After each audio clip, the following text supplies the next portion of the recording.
নমস্কার বন্ধুরা। ঘূর্ণিয়মান পাহাড় এবং নির্মল তৃণভূমির মধ্যে অবস্থিত একটি অদ্ভুত গ্রামে রমন নামে এক বৃদ্ধ ঋষি বাস করতেন। তিনি কেবল তার বয়সের জন্য নয়, তার প্রজ্ঞার গভীরতার জন্যও বিখ্যাত ছিলেন। আশেপাশে গ্রামের লোকেরা আনন্দ ও হতাশার সময়ে তার পরামর্শ চাইত। এক শুভ দিনে অর্জুন নামে এক পরিযুক্ত যুবক রমনের নম্র আবাসে চলে গেল। জীবনের বোঝার তার হৃদয়ে ভারাক্রান্ত।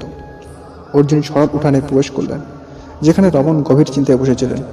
মৃদু সম্মতি ঋষি তাকে স্বাগত জানালেন এবং তাকে তার কষ্টগুলি ভাগ করার জন্য আমন্ত্রণ জানালেন।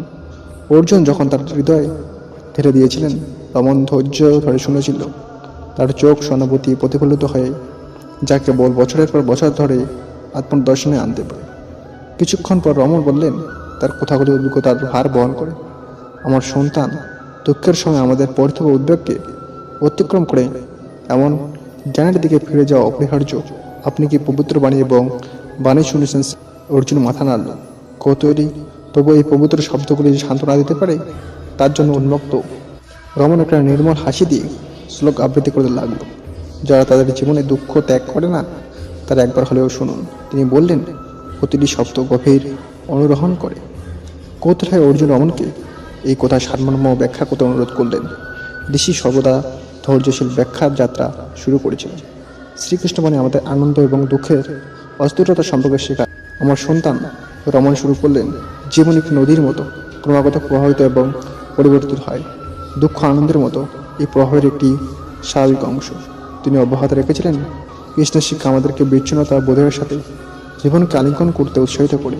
আমাদের অবশ্যই আমাদের কর্তব্যগুলি সাথে পালন করতে হবে, তবে ফলাফলের মধ্যে আটক না পড়েই এই বিচ্ছিন্নতা আমার সন্তান এক ঠান্ডা উদ্দেশ্যতা নয়, বরং গভীর উপলব্ধি যে সবকিছুই জীবন ক্ষণস্থায়ী। রমন শ্রীকৃষ্ণ বাণীতে নিহত আত্মার দর্শনে প্রবেশ করার সময় অর্জুন মনোযোগ সহকারে শুনলেন। ঋষি আত্মা উপলব্ধির গুরুত্বের কথা বলেছিলেন, যা যে একজনের সস্তার সারমর্ম আনন্দ এবং বেদনার ক্ষণস্থায়ী তরঙ্গের বাইরে। শ্রীকৃষ্ণের শিক্ষা গ্রহণ করে রমন উপসংহারে বললেন, আমরা আজ জীবনের সত্যকে সমতার সাথে নেভিগেট করতে শিখি। যারা এই পবিত্র শব্দগুলিকে তাদের হৃদয়ে একত্রিত করে, তারা গভীর শান্তি পায়।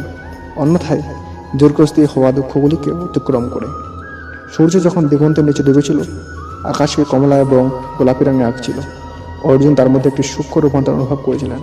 তার হৃদয়ের উপর ওজন শুরু করে একটি নতুন স্পষ্ট দ্বারা প্রতিস্থাপিত হয়।